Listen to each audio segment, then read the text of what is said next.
Hey, I'm Alex, and I'm a geologist at the Paleontological Research Institution in Ithaca, New York. If you know anybody from Ithaca, you know that we like to say Ithaca is gorgeous. And if you want to know what that means, come with me right now on a walk up Fall Creek, and I'll show you. We often think of our landscape as unchanging and solid as a rock. But here in the Finger Lakes region, the landscape has undergone recent and rapid change. To a geologist like me, rapid is a relative term. For instance, 1,000 years or even 20,000 years is pretty quick, and the landscape of central New York has seen some dramatic changes in the last 20,000 years. In fact, when we say Ithaca is gorgeous, we highlight some of the youngest geological features in our area. 3 geologic elements work in different combinations to create our iconic landscape. First, we have ancient horizontal layers of sedimentary rock. Vertical fractures shake things up a bit and modify the bedrock, and erosion by water and glacial ice exposes the underlying geology. Glaciers have shaped our landscape both when the ice advances and when it retreats. The deep north-south trending valleys now occupied by the Finger Lakes were scoured by advancing glacial ice. When the glaciers melted away, a lot of water was left behind, forming temporary lakes fed by meltwater streams. As the ice retreated, the lakes followed the receding glacier, and the streams followed the lakes, carving Ithaca's deeply eroded gorges. Most streams don't form gorges, and yet many of the streams here in the southern Finger Lakes do flow through gorges. So how and why have these local streams cut these gorges? There are a couple of important processes. And if you're thinking amount of water, absolutely. That's really important. The more water flowing in this channel, the more work this stream can do on this landscape.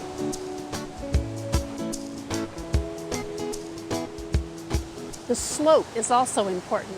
And one way to change the slope of a river is to change the position of its endpoint where it enters the ocean or a large lake. This is called base level, and it sets the behavior for the entire watershed. For example, a stream that flows into a lake basin with a very high water level has a low gradient because the elevation drop over the length of the stream is small. However, if the lake level were to quickly fall to a lower position, then the stream gradient would be very steep. The large vertical drop gives the water a lot of potential energy and a lot of stream power to erode down to the new lake level. So it turns out that glaciers can do a lot to change the elevation of a lake and the base level of a stream that flows into it. But do we see evidence of glaciers around here? Oh yeah, actually, pretty much everywhere. Advancing glaciers carve valleys with steep sides and flat floors. The Cayuga Basin and other nearby U-shaped valleys are classic glacial landforms. The exotic rocks scoured by glaciers and dropped hundreds of miles away are also evidence of glacial movement. And here in Fall Creek, it's the creek itself that documents the glacial history of the region. In Fall Creek, one of the first clues that glaciers have been here is the appearance of the rocks that we find when we look in the creek bed. The local bedrock is sandstone and shale, derived from sand and mud deposited on the floor of a shallow sea during the Devonian period, about 380 million years ago.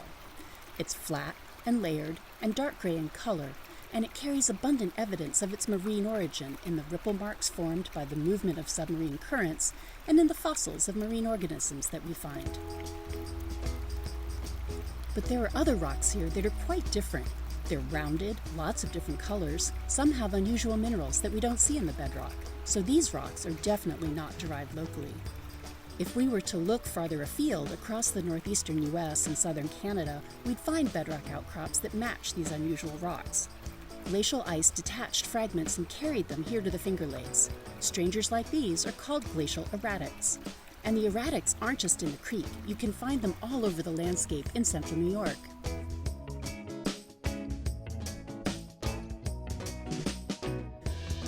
Below the land surface, we also see thick glacial deposits, like the till exposed at Varna High Bank. This is sand and silt with embedded erratics deposited as the glaciers melted away. The glacial till is a geologically recent deposit, not as old and hard as the bedrock, so it's easily eroded by moving water to form the dramatic knife-edge ridges that we see here. These glacial sediments are exposed here because this is the outside bank of a large bend in Fall Creek, a place where the erosive power of the river is greatest. A big loop in the channel and the stream bank that surrounds it are persistent features in the landscape, even after the creek has migrated away to a different part of the valley. Riverbanks like this are one of the features we'll look for as we walk downstream along the creek. So first, let's think about what happens to the landscape when it's covered by glacial ice. The advancing ice sheets scoured and enlarged pre-existing valleys that ran north-south, but east-west trending valleys were filled in with glacial sediment. The trough that contains modern Cayuga Lake was deepened, while Fall Creek Valley was buried. When the climate warmed, the ice melted, exposing the glacially modified landscape. The meltwater formed new creeks and began eroding and recreating new stream valleys. Some of the water became trapped between ridges of glacial debris and the retreating ice sheet itself. This impounded meltwater forms a lake at the edge of the ice. Initially, the surface elevation of the lake was more than 1,000 feet above sea level, which is hundreds of feet higher than the surface of modern Cayuga Lake. As the glacier continued to retreat, the proglacial lake drained and formed again at a lower elevation. This rapidly lowered the base level of ancient Fall Creek, which meant changes for the watershed upstream of the lake.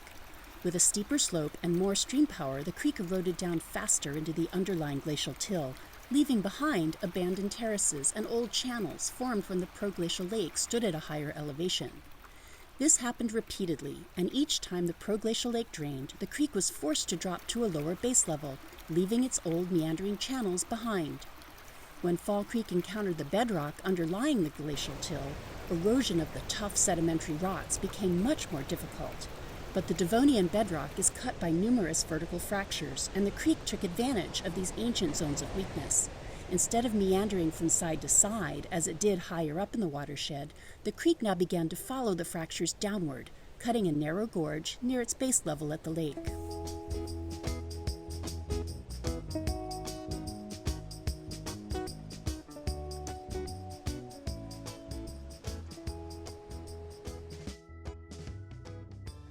Old abandoned terraces and channels are visible all over the landscape in the Fall Creek Valley. The sinuous looping channels are easy to see because they create semicircular bowls with steeply sloping sides. These features formed in the same way as the Varna Cliffs, but they're much older. The creek cut these banks thousands of years ago, and they remain in the landscape now, marking the former position of ancient Fall Creek. In the Cornell Botanic Gardens, the curved basin that surrounds the artificial ponds is an old river meander, abandoned when the base level changed. There's even a second terrace and channel inset within and lower than the first. These abandoned meanders were left by a creek headed toward a proglacial lake that no longer exists. There are lots more of these features as we walk downstream headed toward Beebe Lake. The stairs to the wildflower garden descend another ancient stream bank. So the fingerprint of the old proglacial lakes is still here today along the banks of Fall Creek. At Flat Rock, we see that Fall Creek has eroded through the overlying blanket of glacial debris and has exposed the Devonian bedrock underneath. We can even see places where the glacial debris sits directly on top of the Devonian bedrock. A surface like this, that juxtaposes two strata of different age, is called an unconformity, and it represents missing time. To understand how much time is missing, let's make a scale model of the time between now, the last ice age 20,000 years ago, and the Devonian period, 400 million years ago. In this model, Lego me represents today. This handsome mastodon skeleton is the last ice age 20,000 years ago, and I've placed those figures a quarter inch apart. So at that scale, a quarter inch is 20,000 years, a yard is 4 million years, and the Devonian period, 400 million years ago, is going to be 100 yards away. So it turns out that the geologic features that we commonly see here in the Finger Lakes are from really different geologic time periods. So this is a good time to think about time. When we hike above the Varna Cliffs, we're looking at a modern stream bank. Fall Creek is eroding that bank right now. The stream banks we observe at the Botanic Gardens aren't modern because the creek has meandered away and left them behind as it followed the draining proglacial lake. But the slope is younger than the glacial deposits that it cuts into. But what about the bedrock banks farther downstream? By the time we get to the bridge at Beebe Lake, we see that the creek has eroded quite deeply into the bedrock, and the stream banks are no longer glacial debris, but layered Devonian sandstone and shale. So how old are these stream banks? They're definitely younger than the Devonian bedrock, but that only narrows it down to the last 400 million years. Is there a way to tell if the gorges formed after the last glacial period, or is it possible that they were already here when the glaciers advanced across Ithaca? Remember, we just said that some pre-existing valleys were buried in debris by the advancing glacial ice. What if we could find a gorge filled with glacial sediment? What would that look like? Let's go back to Flat Rock and look at the creek more closely. Between the unconformity and the waterfall at Forest Home, the stream moves across broad, flat bedrock slabs. Below the waterfall, the bedrock disappears and the modern channel is full of glacial debris. When we map it out, we see the glacial debris and bedrock adjacent to one another, similar to the unconformity, but here they're side by side. That's different, and it's significant. It tells us that something much more interesting happened here. At the unconformity, the glacial debris sits on top of the Devonian bedrock. This is what we expect to see. The youngest layers are deposited on top of the oldest layers. The glacial deposits at the waterfall are lower than the elevation of the bedrock surface. This tells us that there was already a stream channel eroded into the bedrock before the glacial debris filled it in. When the glacier left behind a blanket of debris, the new streams that formed didn't always follow the path of the ancestral creeks buried beneath them. As modern Fall Creek eroded downward, it eventually re-exposed the buried bedrock stream bank. Now, Fall Creek flows diagonally across the older precursor stream. The waterfall itself is the edge of the pre-glacial stream bank, formed prior to the most recent glacial advance.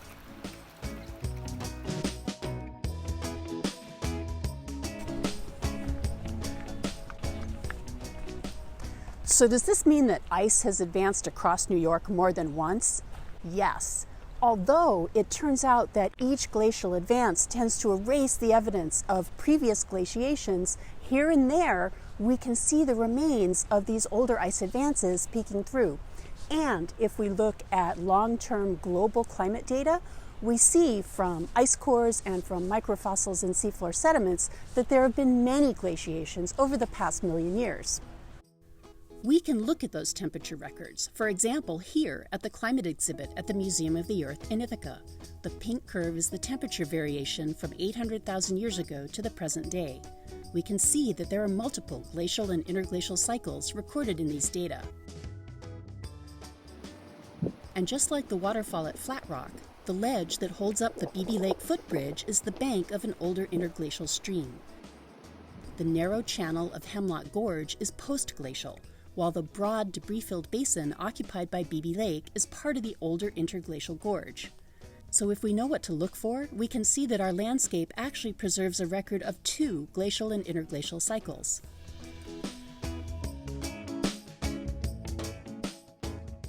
Now we'll head back downstream toward Ithaca Falls, and on the way we might ask, why is that waterfall way downstream by Cayuga Lake? It's much more common to find waterfalls in a river's headwaters, up near the mountains and hills where the river begins, not down at the mouth where it ends. So why is Ithaca Falls there? Again, it's because of glaciation. As we've seen, each time a proglacial lake drains and the base level drops, the creek is left stranded at a higher elevation that's out of equilibrium with the new mouth of the creek. A common consequence of that rapid base level drop is the creation of waterfalls. A stream valley that's stranded up too high for its new base level is called a hanging valley. Hanging valleys are often marked by waterfalls, and we see them all over the world where there's been recent glaciation. So Cayuga Lake is actually surrounded by hanging valleys. Like the abandoned riverbanks upstream, Ithaca Falls is another example of the handiwork of retreating glaciers.